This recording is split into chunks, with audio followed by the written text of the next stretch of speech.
Are we all in this together, or are we not all in this together? It's said a lot. We're all in this together, especially now with respect to coronavirus and handling its global shutdown and all. Madonna made some commercial a few months ago where she's in her bathtub and saying we're all in this together, or some such thing. And people are like, well, Madonna, you're rich, you're famous, you've got all these servants, you don't need to go and expose yourself to the virus, you can handle this really easily. So you're not with us in that respect, and certainly in that respect they're correct. In that perspective, they're definitely right about that. But with respect to the larger sense, we all are living on the world together. We all breathe the same air, as John F. Kennedy said in his peace speech. And we are all manifestations of consciousness, right? The life within me is the life within Madonna, and the people on the other side of the world that I don't know, and the people who live down the street that I don't know. It's experiencing multitudinal expression of form. There's a Novak Djokovic interview with Jay Shetty. Jay Shetty's this YouTube guy, and Djokovic is a tennis player. And Jay Shetty says, if there's one thing you could tell as your lasting message for this interview, what would you like it to be? Djokovic says, consciousness expands infinitely. With that being said, the expression of life is changing at every second. From the time I started this sentence to the time I'm saying this word now, something major has changed within the world. Someone has been born, some major decision has been made somewhere across the world that I don't know about, but it will affect in the interplay that's occurring. And so the forms just continue to change, right? Same eyes, different faces, right? Same consciousness, different expressions. So we all are in this together. But what is this? The human struggle, the living on Earth, the fight against fear, if you can call that a fight, the fight for survival, if you can call that a fight. We're all expressions of the same consciousness, so we are all in everything together, from a certain way of looking at it. We are in the deepest thing together, though our forms are different. Now, this is not to suggest that we eliminate all aspects of individuation and just move completely in togetherness, right? The rights of the individual are sacred, especially in the West. And that's led to a lot of probably been the number one reason for their success with respect to creating a good society and so forth. Because people are allowed to exercise their freedom without coercion or compulsion or compunction by others. So freedom is the basis, and then they're able to express whatever it is that they want as fully as they can. Their aspect of consciousness can express itself with as much vigor and as much as full of and beautiful of an expression as possible, because it's not hindered. So we must not lose sight of that, right? But all this whole togetherness, in a sense, is comprised of a bunch of individuals. You've got Madonna, you've got me, you've got you, you've got everyone you know, you've got everyone I know, you've got everyone knows, you've got all the animals, you've got all the trees, right? The whole thing just came from consciousness. So, with respect to making the world a better place, the number one thing to do is to work on elevating your consciousness. It's the most important thing for you, that's for sure. And then it might help me. And it might help people around it, me and you. By trickle effect, by ripple effect. It's the most important thing for a person to do because it eliminates the delusion that this material world is all that there is. This passing form.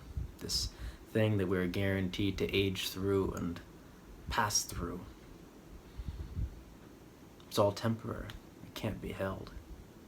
If you try to hold something forever.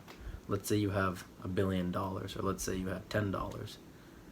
Someone can snatch it out of your hands. And even if they can't, in 100, 200 years, you're not going to be holding it anymore. It's all impermanent. Because the world, the structures, everything They're unstable. All material dissolves. All material rearranges. My body, your body, are comprised of elements that come from the universe. Old people from the old days said earth, air, fire, all this. Today we can describe it more accurately scientifically, the different types of proteins, molecules, lipids, and so forth. We can dissect the body at an extremely granular level. This tendon here intersects with your tibia, and that bone here intersects with that, and if this bone is like this, then this bone's gonna get like that. All these things. It's amazing actually how much insight we've gleaned. But it's all matter. It's all physical, right? Like, can I break something? Okay, look. I got this. I just changed. The form of that thing changed. It was intact, and now it's not intact. And that's how it is with everything. Things are solid and in the form that they're in for the time that they are. And everything changes and then eventually degrades. But what's constant within it and through it? Well, life is constant. The life within it, the life outside of it, in a sense. The consciousness, the untouchable, the very life energy that makes any of this real. The life energy that grants anything into this. The life energy that's listening, that's saying this, and the life energy that's listening to this. That's consciousness. The awareness. And it's not a thing. It's the one thing that's not a thing. So we're all in this together. Well, what are we in? What is the purpose of life? What is the purpose of this life in which there's the potential for so much suffering, in which we have to watch our backs so much, in which we have to focus on survival as such a major part of our daily thoughts. Survival, getting income, protecting ourselves. Why? Well, the purpose is to become conscious. That's the purpose of humanity. And then we can live with joy. We can live with joy. We can live with all the beauty that life can have. That's the importance of the artist, by the way, the good artist at least.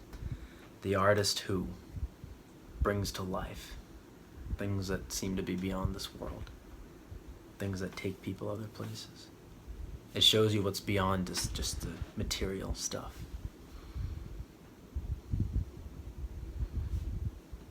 Joy, beauty, love. Those are things that can only truly be felt at deep levels when there's a certain degree of transcendence or consciousness. Otherwise, it's a constant.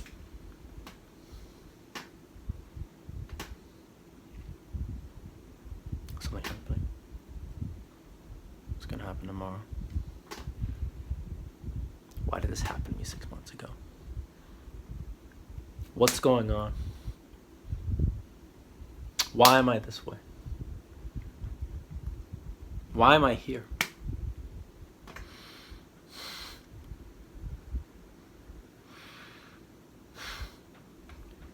So you can be sad.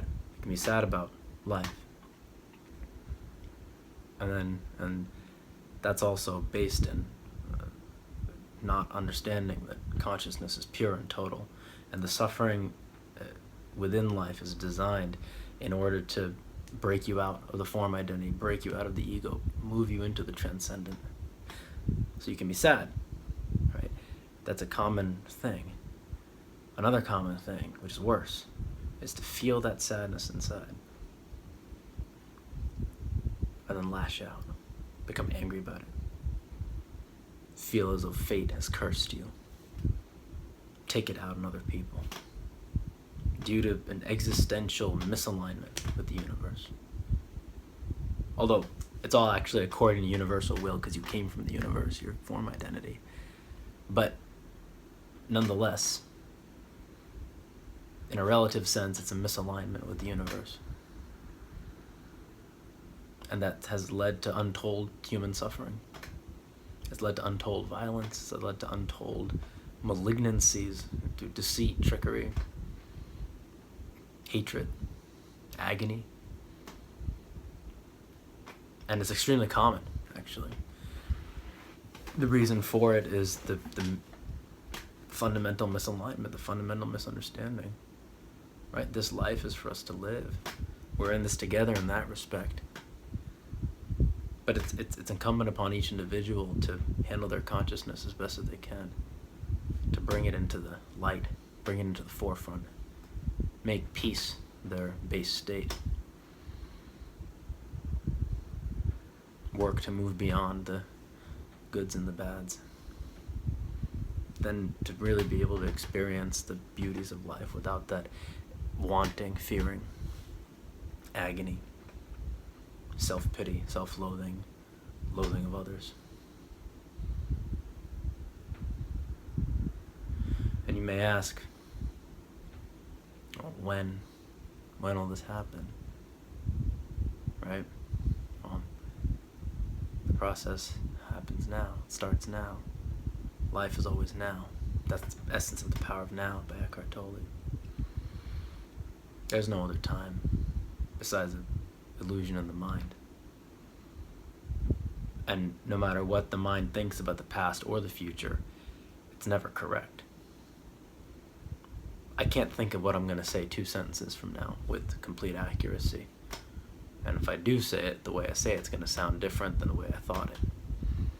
My gestures are going to be different. Like, you can't plan life in reality. You can plan it at a very basic level, at a very structural level, at a level of content, very basically. You don't know what's going to happen, though, in truth. You have to engage with it as it's actually happening. Similarly, memories are very often misremembered. What did you take out of it? How did your predispositions color what you choose to remember of your childhood?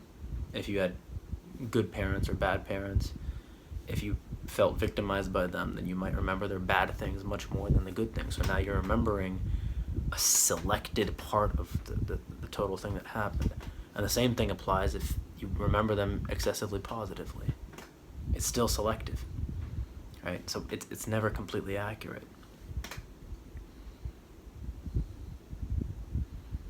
So going back to the main topic of, are we in this together or not? Well, it depends how you look at it. That's a word. It's a perspective. It doesn't really matter, honestly, what you think of it. What matters is that we rise out of consciousness, rise out of essentially the level of form, the level of things and stuff, including our thoughts, including our opinions, and so forth. That doesn't mean not to hold and harbor opinions and have knowledge and wisdom. It does mean to not be attached to them, not to be identified with them. They come and go. I know a lot of people who, at 9/11, I don't know a lot too specific, and on 9/11, they radically shifted political parties. They were one, then they shifted to the other. And both of them were opposites, actually. They shifted to the opposite, right? That's not necessarily some major enlightenment. That's just adopting a new set of views. And chances are they both probably were just as identified with the new set of views as they were the previous.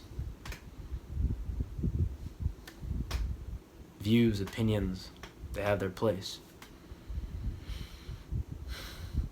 What matters, though, is that we feel the consciousness that's underneath it.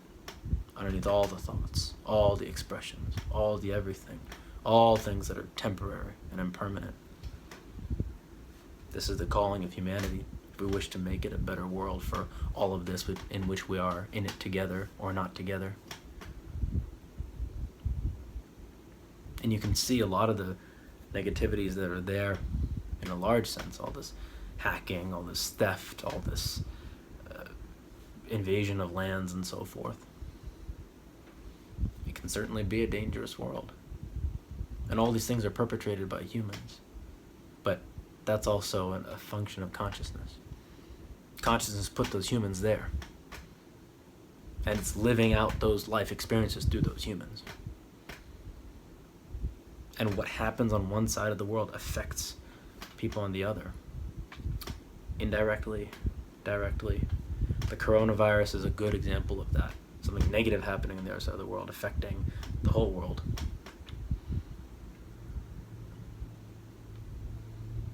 Similarly, when certain countries in the East develop themselves and they open themselves up to trade and so forth, international trade and economics have flourished in the last 50 years because something good happened on the other side of the world. Now both the US or the West as well as the Eastern countries benefit. Everything connects, you see. If not directly, then indirectly, which essentially it's still connected. So what's the number one thing to do?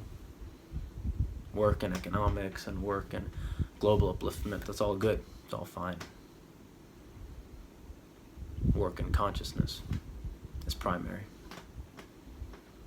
To eliminate the base dysfunction of ego, of the false I, the false self.